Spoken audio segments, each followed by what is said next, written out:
Hello everyone, this is Masum Ahmed. Welcome to back another videote. I hope you are all fit and fine. My school videote স্বাগতম. I hope you are practicing spoken English every single day because if you want to improve your spoken English, you need to practice a lot. আজকে আমরা যেটা নিয়ে discuss করব সেটা হলো modal ভার্বের should নিয়ে, অর্থাৎ মডাল ভার্বের শুড দিয়ে আমরা কিভাবে খুব সহজে সেন্টেন্স তৈরি করতে পারি, খুব সহজে বাক্য তৈরি করতে পারি।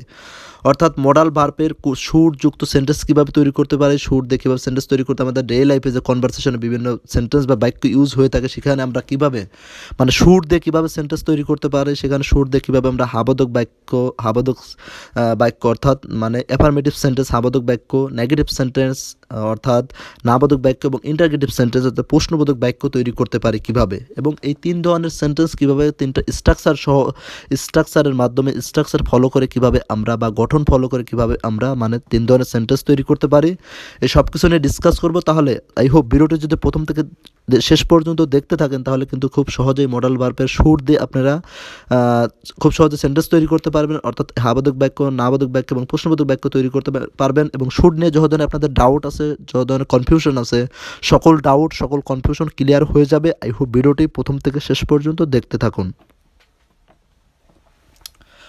মডাল ভার্বের শুড নিয়ে আমরা তাহলে চলুন ডিসকাস করি। মডাল ভার্বের শুড দিয়ে আমরা কীভাবে হাবোধক বাক্য, নাবোধক বাক্য এবং প্রশ্নবোধক বাক্য তৈরি করতে পারি। এখানে লেখা আছে প্রথম অবস্থায় মডাল ভার্ব শুড এর অ্যাফার্মেটিভ, নেগেটিভ, ইন্টারগেটিভ সেন্টেন্স। অর্থাৎ মডাল ভার্বের শুড দিয়ে কীভাবে অ্যাফার্মেটিভ সেন্টেন্স অর্থাৎ হাবোধক বাক্য, নেগেটিভ সেন্টেন্স অর্থাৎ নাবোধক বাক্য এবং ইন্টারগেটিভ সেন্টেন্স অর্থাৎ প্রশ্নবোধক বাক্য কীভাবে তৈরি করতে পারি। তাহলে এই তিন ধরনের সেন্টেন্স তৈরি করার জন্য কিন্তু অবশ্যই তিনটে স্ট্রাকচার বা গঠন ফলো করতে হবে। এখানে কিন্তু তিনটা স্ট্রাকচার আমি দিয়ে রাখছি। তাহলে চলুন তিনটা স্ট্রাকচার একটু ডিসকাস করা যাক। স্ট্রাকচার বা গঠন প্রথমত লেখা আছে অ্যাফার্মেটিভ, অর্থাৎ অ্যাফার্মেটিভের যে স্ট্রাকচারটি হবে প্রথমত সাবজেক্ট বসাতে হবে প্লাস শুড বসাতে হবে, তারপর যেটা আছে প্লাস V1 অর্থাৎ ভার্বের প্রেজেন্ট ফর্ম বসাতে হবে প্লাস আদার ওয়ার্ড অর্থাৎ বাদ বাকি যা থাকবে সেই ওয়ার্ডগুলো বসাতে হবে। তাহলে বুঝতে পারলাম এই শুড যুক্ত সেন্টেন্স এর অ্যাফার্মেটিভ সেন্টেন্স এর ক্ষেত্রে যে স্ট্রাকচার অনুযায়ী আমাদের সেন্টেন্সটাকে গঠন করতে হবে, সাজাতে হবে, সেটা হলো প্রথমত সাবজেক্ট বসাতে হবে প্লাস তারপরে শুড বসাতে হবে প্লাস V1 অর্থাৎ ভার্বের প্রেজেন্ট ফর্ম বসাতে হবে প্লাস আদার ওয়ার্ড বাদ বাকি যেটুকু থাকবে সেটুকু বসাতে হবে। তাহলে হাবোধক বাক্য তৈরি করার জন্য যে স্ট্রাকচারটি ফলো করতে হবে সেটা কিন্তু দেখে নিলাম। তাহলে চলুন এখন দেখে নেই নেগেটিভ সেন্টেন্স বা নাবোধক বাক্য তৈরি করার জন্য কিভাবে আমরা কোন স্ট্রাকচার ফলো করে আমরা নাবোধক বাক্য তৈরি করতে পারি, অর্থাৎ এই শুড দিয়ে। তাহলে প্রথমত যেটি হবে সাবজেক্ট বসাতে হবে নেগেটিভ সেন্টেন্স তৈরি করার জন্য, নাবোধক বাক্য তৈরি করার জন্য প্রথম সাবজেক্ট বসাতে হবে প্লাস শুড বসাতে হবে প্লাস নট বসাতে হবে, তারপরে প্লাস V1 অর্থাৎ ভার্বের প্রেজেন্ট ফর্ম বসাতে হবে, তারপরে প্লাস আদার ওয়ার্ড বাদ বাকি যেটুকু থাকবে সেটুকু বসাতে হবে। তাহলে নেগেটিভ বা নাবোধক বাক্য তৈরি করার জন্য কিন্তু এই স্ট্রাকচারটি অবশ্যই আমরা ফলো করব। প্রথমত সাবজেক্ট বসাবো প্লাস তারপরে শুড বসাবো প্লাস নট বসাবো, তারপর V1 অর্থাৎ ভার্বের প্রেজেন্ট ফর্ম বসাবো, অর্থাৎ ওই সেন্টেন্স বা বাক্যটির মধ্যে যে মেইন ভার্বটি অর্থাৎ যে মেইন ক্রিয়াটি থাকবে সেটা কিন্তু বসাবো, অর্থাৎ মেইন ভার্বের প্রেজেন্ট ফর্ম বসাবো সবসময়। পাস্ট ফর্ম বা পাস্ট পার্টিসিপাল ফর্ম কোনোটাই না, প্রেজেন্ট ফর্মটা বসাবো। পাস্ট ফর্ম বা পাস্ট পার্টিসিপাল ফর্ম এই দুটার কোনোটাই হবে না সবসময়। অর্থাৎ এটা মনে রাখতে হবে মডাল ভার্ব যুক্ত সেন্টেন্সের ক্ষেত্রে সবসময় ভার্বের প্রেজেন্ট ফর্ম হয় সেই সেন্টেন্সটি, যদি মডাল ভার্ব হয়, মডাল ভার্বের যে কোনো সেন্টেন্স হলে বা সেটা ইন্টারগেটিভ বা নেগেটিভ সেন্টেন্স যেটাই হোক না কেন ওটা সবসময় ভার্বের V1 হবে। তারপর যে এক্সাম্পলটি আছে সেটা দেখে নেই। তারপর যে এক্সাম্পলটি আছে সেটা হচ্ছে ইন্টারগেটিভ, অর্থাৎ ইন্টারগেটিভ সেন্টেন্স তৈরি করার জন্য অর্থাৎ প্রশ্নবোধক বাক্য তৈরি করার জন্য যে ক্ষেত্রে যে গঠনটি ইউজ করতে হবে, যে গঠনটি আমাদের ফলো করতে হবে সেটা হলো প্রথমত শুড বসাতে হবে। তারপরে প্লাস সাবজেক্ট বসাতে হবে, তারপরে প্লাস V1, তারপরে প্লাস আদার ওয়ার্ড, অর্থাৎ প্রথমত শুড বসাবো আমরা ইন্টারগেটিভ বা প্রশ্নবোধক বাক্য তৈরি করার জন্য, তারপরে প্লাস শুডটা শুরুতে বসিয়ে দেবো প্লাস তারপর সাবজেক্ট বসিয়ে দেবো প্লাস তার V1 অর্থাৎ ভার্বের প্রেজেন্ট ফর্ম বসবে তার প্লাস আদার ওয়ার্ড। তাহলে এই তিনটা স্ট্রাকচার ফলো করে বা তিনটা স্ট্রাকচার অনুযায়ী কিন্তু আমরা তিন ধরনের সেন্টেন্স তৈরি করব। তাহলে চলুন আমরা কীভাবে এই তিন ধরনের স্ট্রাকচার ফলো করে অর্থাৎ অ্যাফার্মেটিভ, নেগেটিভ এবং ইন্টারগেটিভ অর্থাৎ অ্যাফার্মেটিভ সেন্টেন্সের এবং নেগেটিভ সেন্টেন্সের এবং ইন্টারগেটিভ সেন্টেন্সের স্ট্রাকচার ফলো করে বা গঠন ফলো করে কিভাবে আমরা এই শুড দিয়ে সেন্টেন্স আমরা বা বাক্য আমরা কিভাবে তৈরি করতে পারি। তাহলে চলুন কিছু এক্সাম্পল দেখে নেই, যে এক্সাম্পলগুলো দেখলে আপনাদের বোঝা সহজ হয়ে যাবে। এখন তাহলে দেখতে পাচ্ছি যেটা লেখা আছে ডেইলি ইউজেস সেন্টেন্স, অর্থাৎ আমাদের ডেইলি লাইফে কনভারসেশনে যে সেন্টেন্সগুলো বা বাক্যগুলো ইউজ করে থাকি তারই মধ্যে কিন্তু আমি কিছু এক্সাম্পল নিয়ে আসছি। এগুলো কিন্তু অবশ্যই আপনারা প্র্যাকটিস করতে পারেন। এর পাশাপাশি অবশ্যই আপনারা কিন্তু নিজেদের থেকে এক্সাম্পল তৈরি করতে পারেন, নিজেদের থেকে এক্সাম্পল মেক করতে পারেন এবং সেগুলো আপনাদের ডে লাইফে আপনারা অ্যাপ্লাই করতে পারেন এবং প্র্যাকটিস করতে পারেন। আমি যে 3টা স্ট্রাকচার দিয়েছি আপনারা কিন্তু জাস্ট এই 3টা স্ট্রাকচার ফলো করে কিন্তু বিভিন্ন এক্সাম্পল তৈরি করতে পারেন এবং সেগুলো কিন্তু অবশ্যই প্র্যাকটিস করতে পারেন। আর বেশি বেশি প্র্যাকটিস করলেই কিন্তু আপনাদের স্পোকেন ইংলিশে ইমপ্রুভমেন্ট হতে পারে। আসলে ইংলিশে কথা বলার জন্য আমি আসলে অনেক বেশি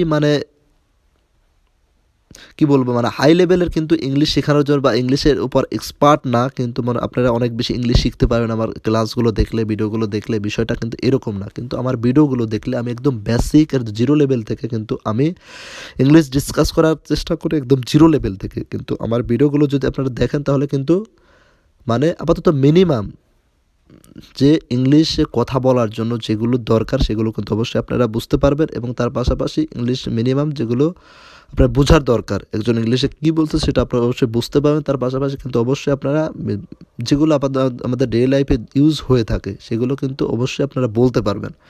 আমি অনেক বেশি ইংলিশে আপনাদের এক্সপার্ট করে দেব, অনেক এক্সপিরিয়েন্স হয়ে যাবে ইংলিশের উপর, বিষয়টা কিন্তু এরকম না। কিন্তু মিনিমাম যেগুলো দরকার সেগুলো কিন্তু অবশ্যই জানতে পারেন। আমি কিন্তু সেটাই বারবারই বলার চেষ্টা করি যে আমি কিন্তু একদম বিগিনার লেভেল, অর্থাৎ একদম জিরো লেভেল, একদম বেসিক লেভেল থেকে কিন্তু আমি ইংলিশ শেখানোর চেষ্টা করতেছি। প্রথমত মডাল ভার্ব থেকে শুরু করেছে যেখানে তাহলে ডেইলি ইউজেস সেন্টেন্স, অর্থাৎ ডেইলি ইউজেস আমাদের ডেইলি লাইফে যে কনভারসেশন সেন্টেন্সগুলো ইউজ হয়ে থাকে তার মধ্যে কিছু এক্সাম্পল নিয়েছি, অর্থাৎ শুড দিয়ে কীভাবে শুড দিয়ে মডাল ভার্বের শুড দিয়ে আমরা সেন্টেন্স তৈরি করতে পারি স্ট্রাকচার সহ। কিন্তু স্ট্রাকচার আমি 3টা দেখিয়ে দিয়েছি। তাহলে চলুন এক্সাম্পলগুলো দেখে নিই। প্রথম যে এক্সাম্পলটি আছে, তোমার ডাক্তার দেখানো উচিত। তোমার ডাক্তার দেখানো উচিত, you should see a doctor. তাহলে এখানে স্ট্রাকচার অনুযায়ী কিন্তু সাজিয়েছে। প্রথমে সাবজেক্ট বসিয়ে, তারপরে শুড বসিয়ে, তারপরে ভার্বের V1 বসিয়েছে। তোমার ডাক্তার দেখানো উচিত, you should see a doctor. তোমার পুলিশ স্টেশন যাওয়া উচিত, you should go to police station. তোমার বড়দের সম্মান করা উচিত, you should respect the elders. তোমার বড়দের সম্মান করা উচিত, you should respect the elders. তাহলে এখানে তোমার ডাক্তার দেখানো উচিত না যদি আমি নেগেটিভ সেন্টেন্স তৈরি করতে চাইতাম তাহলে কিন্তু বলতাম you should not see a doctor, just নটের পরে শুডের পরে নট বসিয়ে দিতাম। কিন্তু তারপর যদি তোমার কি ডাক্তার দেখানো উচিত, যে প্রশ্নবোধক বা ইন্টারগ্রেটিভ সেন্টেন্স তৈরি করতে চাইতাম তাহলে বলতাম should you see a doctor, তোমার কি ডক্টর দেখানো উচিত, জাস্ট কিন্তু শুডটা শুরুতে বসিয়ে দিতাম। আমি কিন্তু এখানে 3টে এক্সাম্পল দেখছি অ্যাফার্মেটিভের, এটা কিন্তু আমরা নেগেটিভ এক্সাম্পলেও এটা আপনারা কনভার্ট করতে পারবেন, নেগেটিভ করতে পারেন বা ইন্টারগ্রেটিভও করতে পারবেন। তারপরে আরও কিছু এক্সাম্পল দেখতে পাচ্ছি, সেটা হলো প্রথম এক্সাম্পলটা হচ্ছে আমার কাজটি করা উচিত। তাহলে I should do the work, আমার কাজটি করা উচিত, I should do the work. এটাকে যদি আমি প্রশ্নবোধক করতে চাই, আমার কি কাজটি করা উচিত, should I do the work, শুডটা শুরুতে বসিয়ে দেবো। আর যদি নেগেটিভ করতে চাই, আমার কাজটি করা উচিত না, I should not do the work. তারপর যে এক্সাম্পলটা আছে, তোমার গরিবের সাহায্য করা উচিত, you should help the poor, you should help the poor. আমাদের এখন কি করা উচিত, প্রশ্ন করা হচ্ছে what should we do now, আমাদের এখন কি করা উচিত, what should we do now. তারপর এক্সাম্পলটি আছে, আমার বইটি পড়া উচিত, I should read the book, I should read the book. তারপর কিছু এক্সাম্পল দেখতে পাচ্ছি, তোমার এটি দেখা উচিত, you should have seen it, you should have seen it. তারপর এক্সাম্পলটা আছে, আমাদের সেখানে যাওয়া উচিত, উই শুড গো দেয়ার, আমাদের সেখানে যাওয়া উচিত, উই শুড গো দেয়ার। তারপর এক্সাম্পল আছে যেটি হলো, আমার তোমাকে কিছু বলা উচিত, I should tell you something, আমার তোমাকে কিছু বলা উচিত, I should tell you something. তারপর যে এক্সাম্পলটা আছে, তোমার সিনেমাটি দেখা উচিত, you should have seen this movie, তোমার সিনেমাটি দেখা উচিত, you should have seen this movie. তাহলে কিন্তু বুঝতে পারলেন শুড দিয়ে কীভাবে আমরা সেন্টেন্স তৈরি করতে পারি, হাবোধক নাবোধক এবং প্রশ্নবোধক বাক্য তৈরি করতে পারি। খুব ভিডিওটি হেল্পফুল হয়েছে। ভিডিও যদি হেল্পফুল হয়ে থাকে অবশ্যই ভিডিওতে একটা লাইক দেবেন এবং চ্যানেলটি সাবস্ক্রাইব না করে থাকলে অবশ্যই সাবস্ক্রাইব করবেন এবং ভিডিওর কমেন্টে জানাবেন কোন কোন টপিকের উপর ভিডিও চাচ্ছেন সেটাও বলবেন। আমার নেক্সট টাইম সেই টপিকের উপর ভিডিও আনার চেষ্টা করবো। তাহলে ভালো থাকবেন, দেখা হচ্ছে নেক্সট কোনো ভিডিওতে। ততক্ষণ পর্যন্ত take care and keep learning.